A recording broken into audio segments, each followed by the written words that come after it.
Hi guys, Paul Wilson here from Why Wait Create. So first off, I'm going to start with an apology. Sorry this video has taken so long to get around to putting out. I did film basically what was video 4 a couple of weeks ago, but when it came to editing I just looked at it, I wasn't happy with it. It didn't really capture what I wanted it to capture. So just for the sake of speed and convenience, I'm going to film the piece to camera bits on my phone and then throw in some photographs and beauty shots of what I've been up to. So after 2 months of sort of significant use of the machine, my overall impression is that it's just fantastic. The build quality of the machine is fantastic. The reliability has been excellent. Haven't run into any issues, nothing's broken or snapped, touch wood. So the 1 or 2 issues that I have had have been user error, such as setting the wrong depths or speeds and that kind of thing, and just snapping 1 or 2 of the finer bits, like one of the 1/16th or 1/32nd bits. But they are quite small and quite fragile, so if you get the settings wrong, then that is going to happen, part of the learning curve. Okay, so in terms of ease of use, there is a learning curve with CNC. I imagine it's very similar to 3D printing, to laser, that kind of thing. There are quirks and variables that kind of all impact on each other. So once you get your head around things like the speed and how hard and fast you can drive the machine, then it does tend to become quite easy. And also if you're cutting the same materials consistently, then the settings tend to remain the same. In terms of capability, the cutting area is around about 75 by 75 centimeters on the X and Y axis, and then the depth is about 5 centimeters. Although Ryan from 3D Tech has kindly just sent me some new Y rail plates, which will give about an extra inch or so of additional Z height. So I'll be fitting those in a separate video. So yeah, in terms of capability of the machine, I started small in terms of the designs and the things that I was trying to create, so just literally engraving words or lettering and that kind of thing. And then as we've progressed, we started cutting pieces to shape. So we've cut out a big circle recently, and also mixing and matching different types of wood and materials. So we've cut out 3D letters from 9mm MDF, which we've painted. And then on a separate piece of hardwood, we've machined out pockets for those letters to sit in, and it looks fantastic, it looks brilliant. Some of the things to watch out for with this machine, and possibly more CNC and manufacturing in general. So when you first get the machine powered on, connected to your laptop, and you start setting it up with universal G-code sender, which is what I've been using. One of the first things that happens when you first get the machine connected is the software starts in alarm mode. So there's a big red box that says alarm. And after I've been banging my head against a brick wall, I was thinking, what's the matter now? That is just how it starts every time. It starts in alarm mode. It's just a quirk of the software, and you can just go ahead and click unlock, and that then unlocks the machine and you're ready to work. I was trying to learn Fusion 360 for creating and cutting and controlling the machine. It gave me a headache. I'll be honest with you, Fusion 360 gave me a hangover. It is some of the most complicated, difficult to use software. Fusion 360 has got some really weird quirks that just don't really make sense to me. So I stopped using Fusion 360, it was just taking up too much time trying to get things done.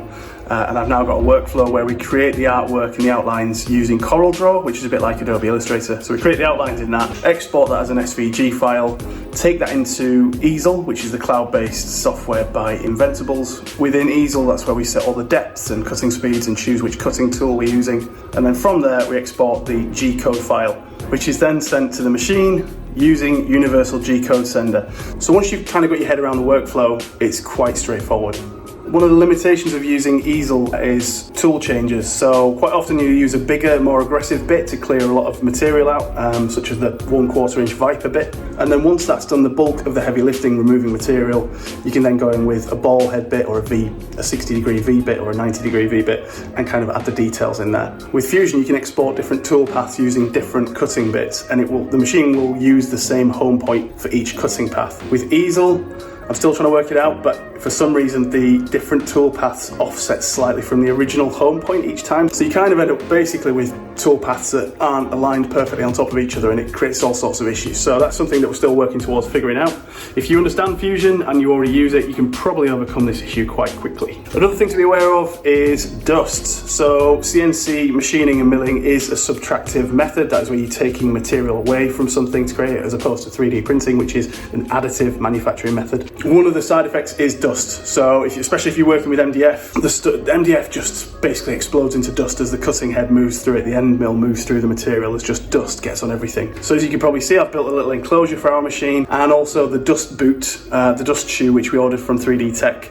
has finally arrived. And now running extraction, which is brilliant because it keeps the windows on the enclosure nice and clear. So the machine at this particular size, 1 meter square footprint, I think offers a really great balance between not taking up too much room. It does take up a bit of space, but also allowing you to cut projects up to a decent size, up to sort of 80 centimeters or thereabouts. So some of the things that we've produced over the last couple of weeks have included wedding signs, some little bedroom signs for kind of newborns. Most recently I've had kind of friends and colleagues and connections who run their own businesses getting in touch and asking if we could create something for them. So we did the Little Breads sign, which is a sandwich shop in Harrogate that produces awesome cookies and brownies and sandwiches and all that kind of thing. That was using solid wood and 3D cut MDF lettering. A friend of mine is a chef who works on super yachts for very wealthy people, and he asked for a door sign with his house number on. He wanted kind of a sailor theme, so we did a 3D cut anchor and numbers that sits in kind of machined pockets of solid wood. Also did a sign for a barber's based in Easingwold in North Yorkshire called Just Gents.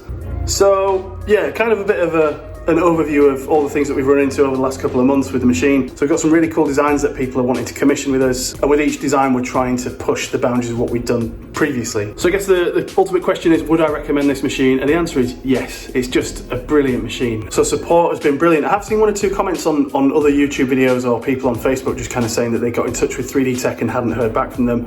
My experience has been fantastic. Ryan's been absolutely brilliant, really helpful with silly little issues where I've not been doing something correctly, and he's very knowledgeable and has all the right ideas when you need help with stuff. So support's been great. So who is this machine for? I think this machine is ideal for someone who's looking to upgrade from a smaller machine. I'm aware that there are smaller machines out there that can cut pieces of A4 size or thereabouts. This would be a great upgrade from one of those machines if you're looking to produce bigger pieces of work, or if you're looking to start working with heavier grade materials. Similarly, if you're either kind of an experienced woodworker, or if woodworking is one of your hobbies and you've got quite a sort of comprehensive workshop already, I think a CNC machine could be a really great tool to have at your disposal alongside your other kind of woodworking tools that you use on a daily basis. And then similarly, I guess for any kind of machine shops, people who've got 3D printers or laser engravers, that kind of thing, this would be a great machine to kind of get involved with if you're looking to deliver reasonable sized projects.